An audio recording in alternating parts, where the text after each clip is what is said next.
आज बघा सकाळी सकाळी रूम क्लिनिंग करायला घेतली, कारण आज येणार होतं माझं मुंबईवरचं सगळं जे सामान आहे ना ते. काल हे गेलेले होते आणि सकाळी हे आले आणि परत आता टेम्पो यायचा बाकी आहे. तर आम्ही नाश्ता करायला बसलोच होतो की तितक्यात टेम्पो आला. मग काय फटाफट नाश्ता वगैरे केला आणि आधी अंशूला पाठवून दिलं बाहेर, कारण ती जर असेल ना तर ती मध्ये मध्ये करणार, त्यामुळे तिला आधी पाठवलं आणि परत सगळं सामान वगैरे उतरवायला घेतलं. तर खूप जास्ती सामान होतं.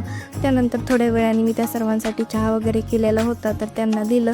तर हे बघा माझ्या रूममध्ये इतका सारा पसारा झालेला आहे. आधी जी रूम खाली खाली वाटायची ती आता खूप भरलेली आहे. तर कालच यांचा सेंडऑफ वगैरे त्यांनी केला आणि त्यांना गिफ्टमध्ये हे साऊंड आणि माईक दिलेलं आहे. तर तेच हे बाप लेकी गाणं म्हणत बसलेले होते पहा.